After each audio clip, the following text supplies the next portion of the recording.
duhimbaze umunsi w'umukama, twitegurire neza umunsi w'Imana, umunsi w'akanyamuneza.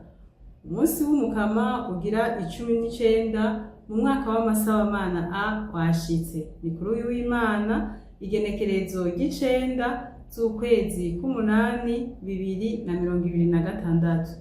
Umuhanuzi Izaya niwe yatubwiye kuri uyu w'Imana uheze ati, nimuze mwebwe mwese munyotewe munywa amazi, ati na wewe udafise amafaranga niwegere unywa amazi. Bavukanyi, nta handi hari amazi y'ubuzima atari kwa Yezu Kristu umucunguzi wacu. Twitegurire neza ubu munsi w'umukama mu gusoma no mu kuzirikana ibisomwa vyeranda Ekleziya mawe wacu itumanyurira iciye ku basaserdoti b'umukama, abasaserdoti basuku. Igisomwa ca mbere Ekleziya ikivoma mu gitabo ca mbere c'abami, ni mu kigabane c'19 kuva ku karongo k'9 hamwe no ku karongo k'11 gushika ku k'13. Inyuma y'uwo muriro haza akayaga gake gake gahuhera. Eliya akumvise aca yifuka umutamana wiwe mu maso, arasohoka ahagarara mu rwinjiriro rwa nyasenga ry'ibuye. Bavukanyi, twigore turondera akanya kandi tugasavye umukama arakaduha. Dusome ikigabane c'17, ic'18 hamwe n'ic'19, tuzirikane twongere dutahure ibijanye n'uwo muhanuzi Eliya. Muri ico gitabo ca mbere c'abami tuzirikane izaburi ya 85 mu gacerere k'umutima, tuze turasenga tuvuga tuti, twerekeye mukama ubuntu bwawe uheze uduhe urukiza rwawe. Twerekeye mukama ubuntu bwawe uheze uduhe urukiza rwawe. Twerekeye mukama ubuntu bwawe uheze uduhe urukiza rwawe. Igisomwa ca kabiri Ekleziya mawe wacu ikivoma mw'ikete umutumwa Pawulo yandikiye Abanyaroma, ikigabane c'9 kuva ku karongo ka mbere gushika ku ka 5.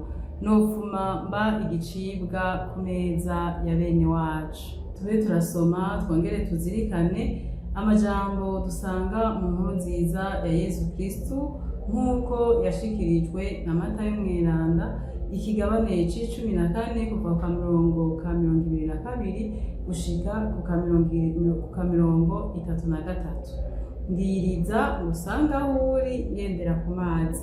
Uwo ni Petero abwira Yezu. Bavukanyi bane ba Ekleziya, akanyamuneza k'umuntu gashingiye ku kwibuka ko ari umuntu yaremwe n'Imana, kwibuka vy'ukuri ko twaremwe n'Imana, tugaheza tugafata akanya tukaninahaza Imana yaturemye. Nivyo rero dukora buri wa Mungu. Iyi Pasika ya buri wa Mungu irasubira ikatunagurira ukwemera, tugashobora gukomeza urugendo rwacu, urugendo rutoroshe na gatoya, ariko dukomezwa n'iyo nema y'Imana turonka buri wa Mungu, tugiye guhimbaza umunsi w'Imana, umunsi w'akanyamuneza, umunsi wo guhura n'umukama, tugasubira tukaganira nawe. Bakristo bavukanyi, bane ba Bikira Mariya, bane ba Ekleziya, baba abo turi hano mu gihugu mu Burundi, baba abari mu mahanga mu bihugu bitandukanye, twitegurire rero uno munsi w'umukama, uno munsi w'Imana, twitegure kuzoja guhura n'umukiza wacu, kuzoja kuri uwo munsi mweranda. Dusabe rero umutima mweranda bashungurukire ku basaserdoti b'umukama, kugira ngo nabo bazoshobore kutunyengeterezamwo iryo jambo ry'umukiza wacu Yezu Kristu. Twebwe ntitwemera umuzimu, twemera Kristu yatsinze urupfu.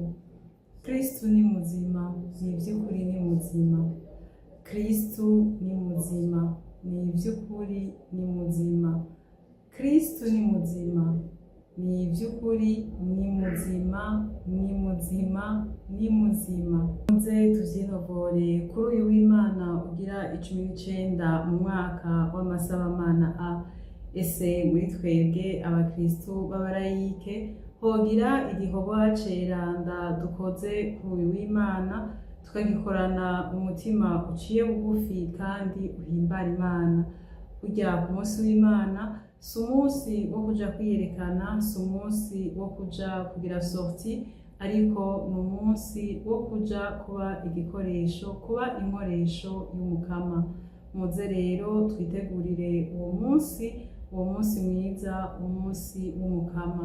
Turakeje imiryango y'ababikira bene Tereziya, bene Umukama n'icoreke za Bikira Mariya bazohimbaza indagano zabo kuri uyu wa gatandatu itariki 8 z'ukwezi k'umunani hariya ku Mushasha Gitega, hamwe no ngaha kuri Saint Michel ku babikira bene Umukama. Mukama turonse ababikira n'abafurera benshi kandi beranda. Twitegurire umunsi w'Imana, duhimbaze neza umunsi w'Imana, umunsi w'akanyamuneza, umunsi wo guhura n'Umukama wacu.